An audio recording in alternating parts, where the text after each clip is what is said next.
اچھا دوسرا جو پہلو ہے صوفیہ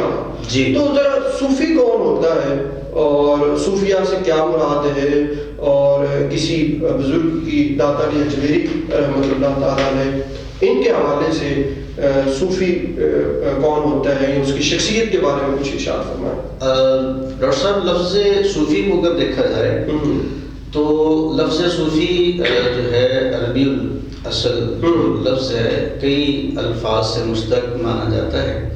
جن میں ایک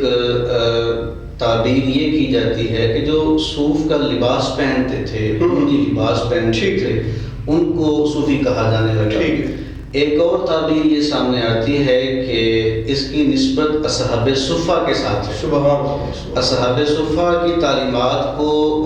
بقا دینے والے یا اصحاب صفہ کی تعلیمات پر عملی جامہ پہن کر ان تعلیمات کو اجاگر کرنے والے اور زندہ رکھنے والوں کو بھی صوفی کہا جاتا ہے۔ ٹھیک ہے، لیکن جیسا کہ آپ نے حضرت علی بن عثمان الحجویری کا ذکر کیا تو وہ لفظ صوفی کو مشتق مانتے ہیں لفظ صفا سے۔ صفا کہتے ہیں اپنے من کو پاکیزہ کرنا، اپنے من کو اجالا دینا، دل آئینہ اس کو صاف کرنا، مصفہ مجلہ کرنا، کہ وہ کسی شاعر نے بڑا خوبصورت لکھا ہے کہ دل آئینہ میں ہے تصویر یار، ذرا گردن جھکائی اور دیکھ لیا۔ تو جب تک ہم اپنے من کو صاف نہیں کریں گے، پھر حضرت علی بن عثمان کہتے ہیں کہ یہ قدورت کی ضد ہے، یعنی اگر دل میں قدورت ہے تو صوفیزم نہیں ہے۔ ہم سمجھتے ہیں کہ ہم نے ظاہری لباس پہن لیا، جبہ گبہ دستار اور یہ پہن لیا تو ہمارے ہاں یہ بڑا تصوف کا علمبردار سمجھا جاتا ہے، جبکہ اسی کی نشاندہی نبی مہربان علیہ السلام نے آج سے 1400 سال پہلے فرمائی تھی، اور میں تھا کہ التقوی ہا ہنا، اور آپ نے اشارہ کیا اپنے دل کی طرف کہ تقوی یہاں پر ہے، ظاہری لباس میں ظاہری حلیے میں تقوی نہیں ہے۔ اور حضرت علی بن عثمان الحجویری بھی یہی فرماتے ہیں کہ اگر دلوں کے اندر قدورتیں ہیں، نفرتیں ہیں، حسد ہے، کینہ ہے، بغض ہے، تو ظاہری لباس جیسا مرضی ہو وہ بندہ صوفی نہیں ہے۔ جیسے نبی مہربان صلی اللہ علیہ وسلم ایک دفعہ بیٹھے تھے تو صحابہ کرام بھی بیٹھے ہوئے تھے، تو آپ نے اچانک فرمایا کہ ابھی جو شخص اس دروازے سے داخل ہوگا وہ جنتی ہے۔ اب صحابہ کہنے لگے کہ ہم دل میں خیال کرنے لگے کہ ہم تو یہاں بیٹھے ہیں، چلیں ہمارا کوئی بھائی آ جائے، میرے والد آ جائے، میرا بیٹا آ جائے، اس طرح کے خیالات آنے لگے۔ اچھا کہتے ہیں کہ ادھیڑ عمر شخص مسجد میں داخل ہوتا ہے اور حضور سے مصافحہ ہوتا ہے، بات چیت ہوتی ہے، وہ چلے جاتے ہیں۔ دوسرے دن نبی مہربان نے پھر فرمایا کہ آج جو شخص یہاں سے داخل ہوگا وہ جنتی ہے۔ تیسرے دن پھر فرمایا، 3 دن ایک ہی شخص کے لیے ایک ہی جملہ ارشاد فرمایا کہ وہ جنتی ہے۔ حضرت عبداللہ بن عمر بن عاص کہتے ہیں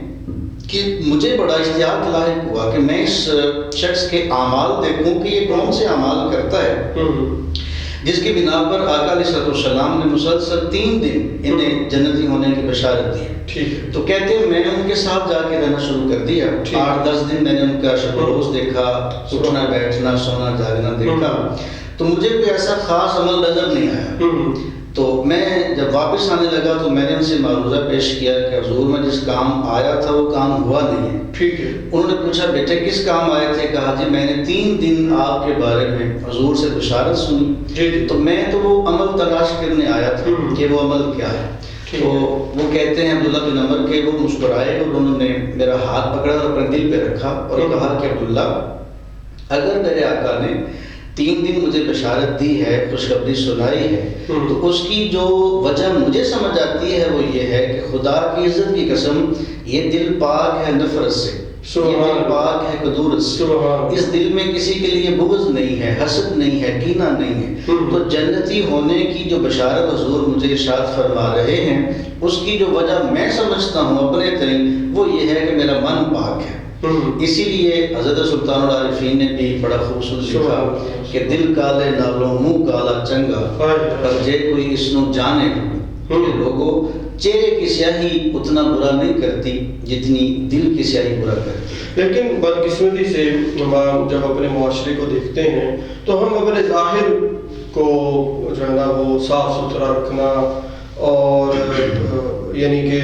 جو ظاہری چیزیں ہیں، لباس ہے، زبان ہے یا اس طرح کی چیزیں ہیں، ہم ان کو ہی زیادہ اہمیت دیتے ہیں کہ لوگ ہمیں کہیں بڑا صاف ستھرا ہے، پاکیزہ ہے، خوشبو آ رہی ہے، باہر لباس، جوتا، لیکن یہ جو اندر کی دنیا ہے وہ بڑی گھنونی ہوتی ہے۔ تو میرے خیال میں صوفیہ کرام، جیسے آپ نے ڈیفینیشن کی کہ صوفی تو وہ ہوتا ہے جس کے دل کے اندر کدورت نہیں ہے، نفرت نہیں ہے، تو اس کا مطلب ہے کہ صوفی کے دل کے اندر محبت ہوگی، امن ہوگا، رواداری ہوگی، انسان دوستی ہوگی، وہ لوگوں کو اپنے ساتھ جوڑ کر اپنے خالق اور مالک کی بارگاہ میں حاضر ہوگا۔ جی بالکل ایسے